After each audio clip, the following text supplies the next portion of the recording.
প্রধান উপদেষ্টার বিশেষ সহকারী অধ্যাপক ডাক্তার সাইদুর রহমান বলেছেন, বিশ্ব স্বাস্থ্য সংস্থা এইচএমপিভি ভাইরাস নিয়ে কোনো অ্যালার্ট দেয়নি। এটা নিয়ে আতঙ্কিত হওয়ার কিছু নেই বলেও মন্তব্য করেন তিনি। অধ্যাপক ডাক্তার সাইদুর রহমান আরও বলেন, মহামারী হওয়ার কোনো শঙ্কা নেই, এজন্য সীমান্তে সতর্কতারও কিছু নেই। যে কোনো সংক্রামক রোগ মোকাবেলায় সরকারের প্রস্তুতি আছে বলেও জানান তিনি। সচিবালয়ে এইচএমপিভি নিয়ে সাংবাদিকদের তিনি এসব কথা বলেন। বিশেষ সহকারী আরও জানান, এক্ষেত্রে আলাদা চিকিৎসা গাইডলাইন তৈরি করা হবে, তবে এখন যে গাইডলাইন আছে এর সাথে বেশি পার্থক্য থাকবে না। এইচএমপিভি কোভিডের মতো ভয়ঙ্কর নয়, জানিয়ে ডাক্তার সাইদুর রহমান বলেন, শুধু শ্বাসযন্ত্রে সংক্রমণের ক্ষেত্রে মিল আছে। করোনার মতো স্বাস্থ্যবিধি মেনে চলতে হবে না, তবে সতর্কতার জন্য শিশু ও বয়স্কদের মাস্ক পরার পরামর্শ দেন তিনি।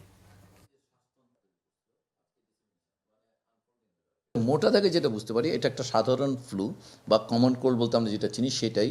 এটার কারণ হিসেবে অনেকগুলো ভাইরাস থাকে, তার মধ্যে এই ভাইরাসটি একটি এই ভাইরাস, এবং এই ভাইরাসটি ডিটেক্টেড হচ্ছে দুনিয়া জোড়া, আমাদের এখানে হয়েছে।